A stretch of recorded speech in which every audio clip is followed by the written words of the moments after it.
अस्सलाम वालेकुम फ्रेंड्स, आज एक और बड़ी अहम video agent, consultant, travel agent, travel adviser, इनमें क्या फ़र्क है। तो बहुत सारे लोग मुझे कॉल मैसेजेस करके कहते हैं यार मुझे कोई अच्छे एजेंट का नंबर दे दो, हमारा काम करवा दे। बेसिकली वो मुझसे कंसल्टेंट का नंबर मांग रहे होते हैं और उनको डिफरेंस नहीं पता होता है एजेंट कंसल्टेंट में क्या फ़र्क है। तो आज मैं इस टॉपिक के ऊपर डिटेल में वीडियो बनाऊंगा, बताऊंगा कंसल्टेंट का काम क्या होता है, वो कैसे काम करता है और एजेंट बेसिकली होता ही कौन है और किस तरीके से आपको बाहर भेजते हैं। चलें बात शुरू करते हैं कंसल्टेंट से। तो कंसल्टेंट बेसिकली क्या होता है कि वो आपकी जस्ट फाइल तैयार करके देता है। आपने किसी कंट्री में जाना है, बेशक आपने America, Canada, Australia, UK, Schengen, किसी भी कंट्री में अगर आपने जाना है, जापान में जाना है, तो वो क्या करेगा, आपसे अपनी कंसल्टेंसी फ़ीस लेगा 10,000, 15-20,000 रुपये, जितनी भी उसकी फ़ीस होती है नॉर्मली फ़ीस। तो वो आपसे अपनी फ़ीस चार्ज करेगा और आपकी डॉक्यूमेंटेशन तैयार करेगा, आपकी फ़ाइल को देखते हुए, आपके केस को देखते हुए। आप उसके पास गए हो, आपने पासपोर्ट दिखाया, उसको अपनी ट्रैवल हिस्ट्री बताई है और उसको बताया कि मैंने फ़लानी जगह पे जाना है, तो वो आपको बताएगा अच्छा यार आपने इस फ़लानी जगह पे तो जाना है, तो आपके लिए कौन सा कंट्री बेस्ट है, आपका वीज़ा लगे या नहीं लगेगा। देन वो क्या करेगा, आपकी फ़ाइल रेडी करके देगा, आपके डॉक्यूमेंट्स तैयार करेगा, पूरे आपके डॉक्यूमेंट्स लगाएगा और एम्बेसी में सबमिट करवाएगा आप ही के थ्रू। वो सिर्फ अपनी कंसल्टेंसी फ़ीस लेगा और बाकी जो डॉक्यूमेंट्स होंगे वो तैयार करके आपके हवाले करेगा कि आप वो कहेगा कि खुद जाओ एम्बेसी में, जाके एम्बेसी फ़ीस जमा करवाओ और वीज़ा लगे या नहीं लगे इसमें उस कंसल्टेंट का कोई अमल दखल नहीं है। वीज़ा लग भी सकता है और रिजेक्ट भी हो सकता है। उसका काम जस्ट इतना है कि उसने आपको सिर्फ फाइल एक तैयार करके दे देनी है, ये डॉक्यूमेंट्स चाहिए होते हैं इस वीज़ा के लिए, ये आप जाओ एम्बेसी में और ख़ुद बाय हैंड जमा करवाओ, वहाँ पे सबमिट करवाओ एम्बेसी में, अपनी फ़ीस जमा करवाओ। उसके बाद वीज़ा लग के आ गया, आपकी किस्मत, ना लग के आया तब भी आपकी किस्मत। इसमें कंसल्टेंट का कोई इख्तियार नहीं होता। ये होगी कंसल्टेंट। अच्छा, अब बात करते हैं जी ट्रैवल एजेंट या फिर ट्रैवल एडवाइज़र कौन होते हैं।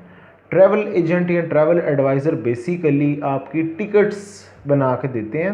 अगर आपने किसी भी कंट्री में जाना है, आप जाते हो कि यार मुझे इस कंट्री की, फ़लाने कंट्री की टिकट बना के दे दो, वो आपको टिकट बना के देता है ट्रैवल एजेंट। ट्रैवल एडवाइज़र क्या होता है बेसिकली, ट्रैवल एडवाइज़र अगर आपको ऐसे कंट्रीज़ जिनकी फ़्लाइट जो नॉर्मल एजेंट नहीं बना के दे सकते, लाइक ग्रेनेडा हो गया, कुरासाओ हो गया, गियाना हो गया, कैरेबियंस कोई कंट्री हो गए, अगर उनकी फ़्लाइट्स नहीं बन रही, जो एडवाइज़र होगा वो आपको पूरा एक टोटल रूट बना के देगा। इस कंट्री के अंदर कौन सी फ़्लाइट पकड़ के आप जा सकते हो, वाया इस कंट्री के थ्रू जाएगी, इस कंट्री में आपने पहले स्टे करना है, और वो आपको थोड़ी सी एडवाइजरी ये चीज़ देगा कि यार आप इस कंट्री में तो जा रहे हो, लेकिन इससे पहले जिस कंट्री में स्टे है उसका वीज़ा आपके पास है या नहीं है, और आपको थोड़ा सा वीज़ा से रिलेटेड गाइड करेगा कि यार आपको कौन सा वीज़ा लेना चाहिए, आप किस कंट्री में सेटल होना चाहते हो। वो बेसिकली एडवाइजरी करेगा, अपनी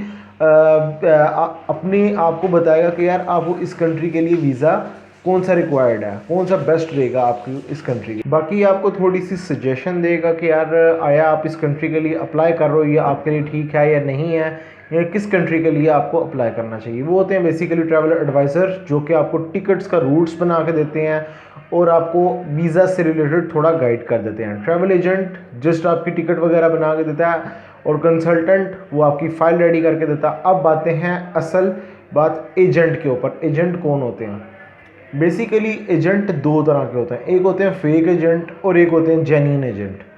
एजेंट वो लोग होते हैं जो कि कहते हैं हम आपका काम करवा देंगे, आपको किसी भी कंट्री में सेटल करवा देंगे, आपका वीज़ा 100% लग जाएगा, हम आपको भेज देंगे। उसके पीछे साइकी क्या चल रही होती है, जिसे done base agent, done base visa भी कहते हैं।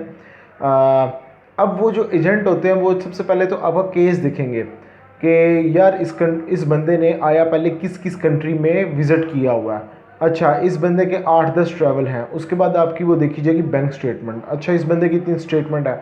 फिर वो बंदा गेस करता है यार कि इस बंदे के वीज़ा लगने के चांस हैं या नहीं हैं। अगर वीज़ा लग रहा हुआ, वो कहेगा कि मैं आपका वीज़ा लगवा दूंगा, 100% आपका वीज़ा लग जाएगा। वो एक रिस्क लेता है आप ही के पैसों के ऊपर, अपनी तरफ से उसने कुछ नहीं लगाना होता, आप ही के पैसों के ऊपर एक नॉर्मल फाइल रेडी करके एम्बेसी में सबमिट करवा देता है। अगर वीज़ा लग गया तो वो आपसे पैसे चार्ज कर लेता है, जिसे 10-15 लाख रुपए आप लोग देते हो तो उस तरीके से आपसे चार्ज किए जाते हैं। एक होता है वो इस तरीके से आपको वीज़ा लगवा के दे रहा होता है, आपका वीज़ा ऑलरेडी लगना ही होता है लेकिन आपको खुद पे इत्मीनान नहीं होता, आप किसी एजेंट के थ्रू वीज़ा लगवा लेते हो और आपको इतने पैसे देने पड़ते हैं। बस दूसरी सूरत ये होती है कि जो एजेंट होते हैं वो क्या करते हैं, जाली स्टिकर, पासपोर्ट के ऊपर जाली स्टिकर लगवा देते हैं। जाली स्टिकर लगाने के बाद वो बाकी FIA कह लो या फिर पुलिस वगैरह कह लो, समझ जाओ आगे किस तरीके से आपको 2 नंबर तरीके से जहाज़ में बैठा के फ्लाई करवा देते हैं। और वहाँ पे जैसे ही आप लैंड करते हो आप असाइलम डाल देते हो या फिर जो भी गेम होती है वो बेसिकली 2 नंबर तरीके से जाली स्टिकर आपके पासपोर्ट पे लगते हैं। अब आप बात करते हो कि यार के एजेंट है जेन्युइन, 100% काम करवाता है, खाली ब्लैंक पासपोर्ट और ओरिजिनल वीज़ा डेनमार्क का या किसी भी अच्छे कंट्री का जेन्युइन वीज़ा वो किस तरीके से लग गया, वो भी तो एजेंट लगवा के देते हैं और वो बाद में आपसे 10-15 लाख रुपया भी चार्ज करते हैं। अच्छा, वो कौन से एजेंट होते हैं? उनमें एक और चीज़ आती है कि वो उस कंट्री के अंदर, जिस कंट्री में आपको लेके जा रहे होते हैं, ये असल एजेंट की बात कर रहा हूँ मैंने। 2 किस्म के एजेंट बताए, एक होते हैं जाली एजेंट, 2 नंबर एजेंट, एक होते हैं ओरिजिनल।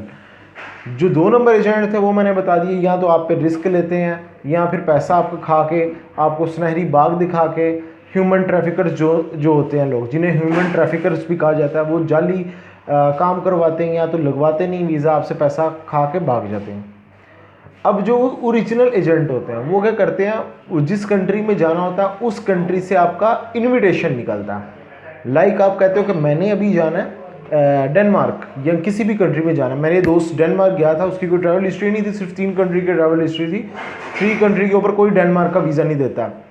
कौन सी ट्रैवल हिस्ट्री थी? दुबई की, अजरबैजान और जॉर्जिया की। ये ट्रैवल हिस्ट्री काउंट ही नहीं होती है, पहली बात है डेनमार्क के वीज़े के लिए। तो उसका डेनमार्क का वीज़ा निकला था, बाद में उसने पैसे दिए थे, 6 लाख का कितना उसने दिया था, उसकी डील थी। तो वो क्या था बेसिकली, वो होके भी आया बाद में, वो बेसिकली उस कंट्री के अंदर से इस बंदे का इन्विटेशन निकला था, देन ये वहाँ से होके आया था। जो ओरिजिनल एजेंट होते हैं वो क्या करते हैं, आपका उस कंट्री के अंदर से इन्विटेशन निकाल के आपसे पैसे चार्ज करते हैं। मैं आपको डन बेस पे डेनमार्क बुलाता हूँ, फ्रांस बुलाता हूँ या किसी भी कंट्री बुलाता हूँ, मुझे आपने 15 लाख या 20 लाख देने हैं। वो बेसिकली आगे उसका रेफरेंस होता है, वो उस बंदे को कहते हैं यार इस बंदे का इन्विटेशन निकाल दो, इन्विटेशन निकालो अच्छा खासा, फिर उस बंदे को पैसे दिए जाते हैं। वो बंदा किसी कंपनी में काम करता है, वो पैसे चार्ज करेगा, वो इन्विटेशन निकाल के, गोरा होगा, वो इन्विटेशन निकाल के आपको उस बंदे के हवाले करेगा। देन उस इन्विटेशन के ऊपर आपकी डॉक्यूमेंटेशन तैयार होती है, उस डॉक्यूमेंट के ऊपर आपके वीज़े अप्लाई किए जाते हैं, जिसकी रेशियो 90 से 95% और 99% भी समटाइम चली जाती है।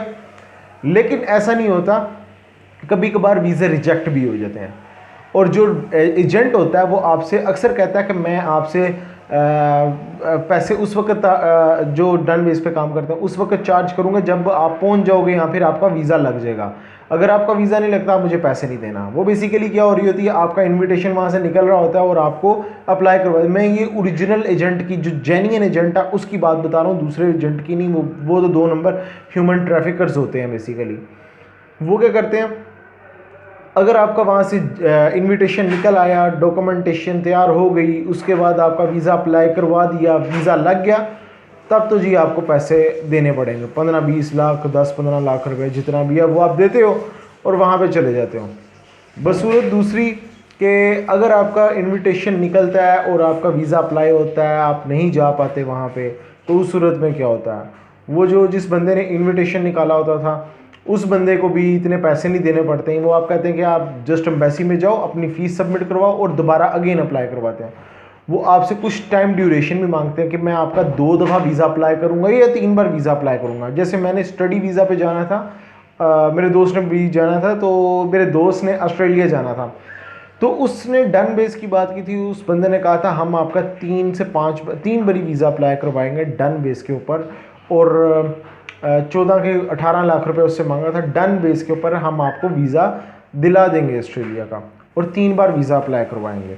अब वो 3 बार बेसिकली क्या, वो 3 बार रिस्क लेगा उस बंदे के ऊपर डिफरेंट सिनेरियो के थ्रू, जो उसका एक्सपीरियंस है उसको यूज़ करते हुए, उसके थ्रू उसका वीज़ा लगेगा ही लगेगा। इसी तरह एजेंट क्या करते हैं, वो भी आपको पहले बताते हैं कि मैं आपका 2 बार या 3 बार और मुख्तलिफ कंट्रीज़ का मैं वीज़ा अप्लाई करूँगा, किसी का भी लग जाएगा, आप मुझे पैसे दोगे यहाँ पहुँच के। वो बेसिकली वही काम करता है कि वहाँ से वो इन्विटेशन निकाल के आपको डॉक्यूमेंटेशन तैयार करके और आपको वहाँ पे लेके जाते हैं। ये होते हैं 3-4 किस्म के एजेंट, कंसल्टेंट और ट्रैवल एडवाइज़र और ट्रैवल एजेंट, जिसका आपको मोस्टली नहीं पता होता। बस ट्रैवल जो करते हैं उनको पता है, बाकी लोग अक्सर पूछ रहे होते हैं कि यार हमें एजेंट का नंबर दे दो। एजेंट बेसिकली ज़्यादातर बुरे अल्फाज में उनको याद किया जाता है, क्योंकि वो 2 नंबर काम करते हैं और ह्यूमन ट्रैफिकर्स की तरफ जाते हैं वो, और पैसे लेके अक्सर भागते हैं। अगर कोई क्वेश्चन पूछना होगा फिर पूछ लेना, नेक्स्ट वीडियो में मिलते हैं। अल्लाह हाफिज़।